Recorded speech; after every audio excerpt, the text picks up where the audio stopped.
This is the WJTS News. In tonight's news, Montecasino Shrine in St. Meinrad announces pilgrimages for Sundays in May. A tour of the Patoka Lake Regional Water Facility and Dam is scheduled. And it's mushroom season in Indiana. In sports, Kurt Guxell looks at local sports from over the weekend. Joy Holt travels to Rockport to talk with Gay Ann Harney, Mayor of Rockport, on Monday with the Mayor. All this and more in tonight's WJTS News.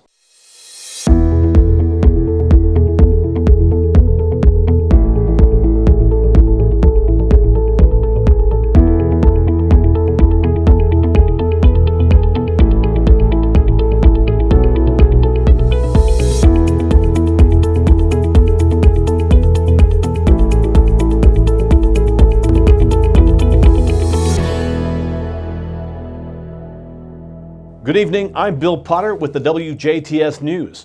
A Jasper man was arrested early Easter morning after police were alerted to the smell of burnt marijuana at a Jasper apartment. 20-year-old Jareth Winninger was arrested for possession of paraphernalia and on 2 warrants out of Orange County for failure to appear in court on a charge of driving without ever receiving a license and failure to appear on a charge of possession of methamphetamine.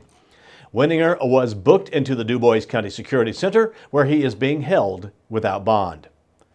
A family of 4 from Harrison County escaped injury late Saturday morning after the minivan they were riding in struck one of 2 deer that crossed their path along Interstate 64 near Ferdinand. Ferdinand police say just before 12 noon Saturday, a Dodge Grand Caravan driven by 31-year-old Casey Krininger of Lanesville was traveling eastbound on I-64 at the 64-mile marker east of the Ferdinand exit in a 70-mile-per-hour zone when police say the van crossed paths with 2 deer in the roadway. The minivan struck one of the animals, causing an estimated $7,500 worth of damage to the vehicle. They say the deer did not survive the collision, but the family of 4 were all uninjured thanks to being safely secured in seatbelts and child safety seat devices. A Jasper man was injured Saturday in a 1-vehicle crash. The Dubois County Sheriff's Department was dispatched to a single-vehicle accident on County Road 400 East near 700 North with injury.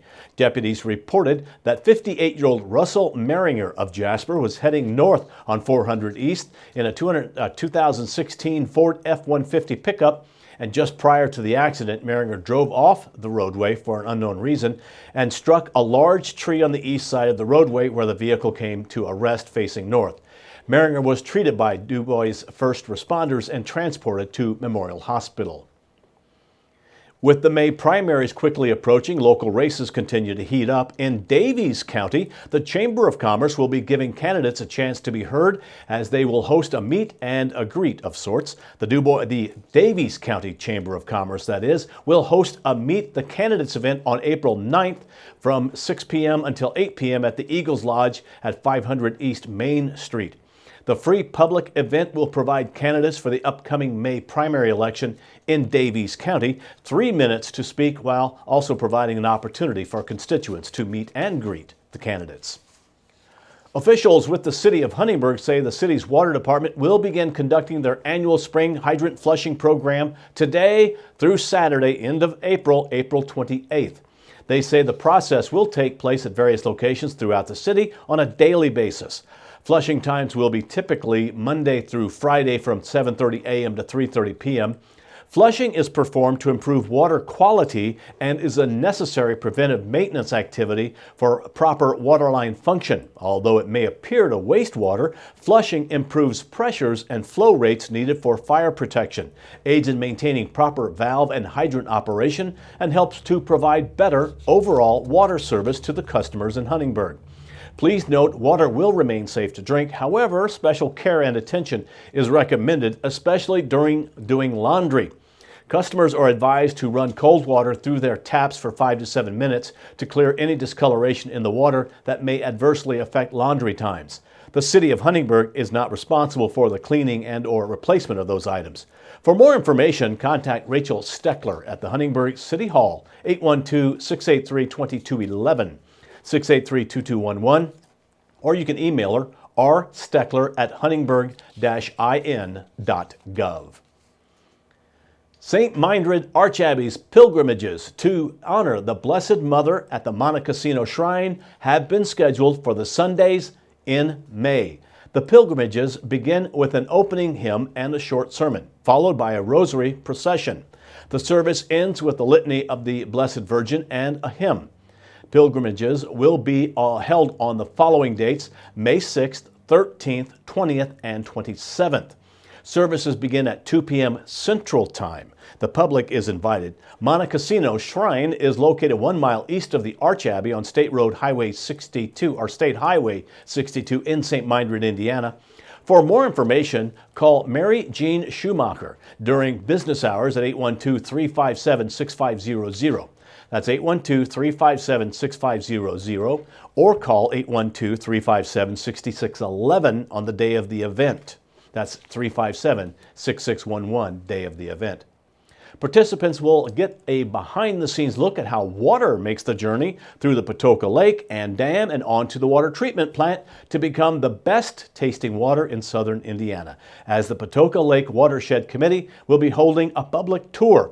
The committee would like to invite the public to enjoy an evening tour of the Patoka Lake Dam and Tower and the Patoka Lake Regional Water Treatment Plant on Thursday, April 26th.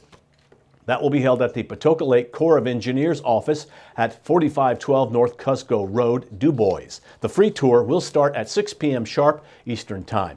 Participants must pre-register to attend and can also do so by calling the Du Bois County SWCD office at 812-482-1171 extension 3, 482-1171 extension 3, or emailing judy.brown@in.nacdnet.net. Corps of Engineers staff will take visitors inside the dam tower and explain the operations and history of the dam and Patoka Lake. We will then travel by caravan to the water treatment plant where Patoka Lake Regional Water staff will show you how the lake water becomes drinkable tap water for 100,000 people in southern Indiana. The tour will end at 8 p.m. In 2017, Patoka Lake Regional Water District was deemed the best tasting water in our region and was one of the top 4 finalists in the Best Tasting Water in Indiana competition put on by the Alliance of Indiana Rural Water. This tour is organized by the Patoka Lake Watershed Steering Committee in cooperation with Middle Patoka Watershed Committee. Maybe you've seen the memes about mushroom hunting as the adult version of an Easter egg hunt. But if you've ever been after those sometimes elusive fungi, then you might find it more than just a free-for-all and more like a test of patience and endurance. Ken Eck, an educator of agricultural and natural resources for Purdue Extension in Du Bois County, says there are over 2,000 kinds of wild mushrooms in the Midwest, and while some are poisonous, others are edible and delicious when properly prepared. Purdue Extension says that even though not everyone is interested in collecting mushrooms to eat, it is important to understand most have an important and beneficial role in the environment. Growing in a wide variety of habitats. The season for collecting wild mushrooms for food begins here in late March, or begins now, and early April, when the first morel or sponge mushrooms are found. These choice edible mushrooms are most abundant during April and the first 2 weeks of May. Be on the lookout, though, as it is the same time you will also find false morels. Eck says these false mushrooms should be regarded as poisonous and not collected for eating. And he says while it is true that many have eaten false morels with no apparent ill effects, recent research has shown toxins to be present in some of the false morels that can cause death or serious illness. Eck cited the old saying, there are old mushroom hunters and bold mushroom hunters, but there are no old, bold mushroom hunters. And he says that advice to be taken seriously when mushroom hunting. Few tips for collecting wild edible mushrooms include: be sure of your identification. Do not eat mushrooms raw and eat only one kind at a time. Don't eat large amounts. For more information on this topic, you can contact Purdue Extension Du Bois County at 812-482-1782, 482-1782. The Dean of Stetson University College of Law and former Louisiana State University faculty member and administrator has been named the next University of Evansville president. Christopher Petroskevich was formally elected president by the UE Board of Trustees Wednesday. He is the 24th person to hold the position. A native of Scranton, Pennsylvania, has been with Stetson's College of Law 6 years. The College of Law is in the Tampa-St. Petersburg area. Petroskevich will become president of UE University of Evansville July 1st, replacing Thomas Casey, who will retire in May after 8 years with the school. A new state law ensures Indiana schools may teach cursive writing if local officials wish to do so. The provision was approved during the recently concluded state legislative session, during which a proposal mandating the teaching of cursive failed again. The new law codifies cursive writing alongside religions of the world as an optional subject for schools. State education officials made cursive lessons optional in 2011. A state education department survey last year found about 20% of schools were teaching cursive, even without a law explicitly authorizing it. Changing out diesel vehicles for ones that run on electric and natural gas and creating a statewide corridor of electric vehicle charging stations are among the proposals from Indiana Energy Association, or IEA, for using Indiana's $40.9 million settlement from the Volkswagen Environmental Mitigation Trust Fund.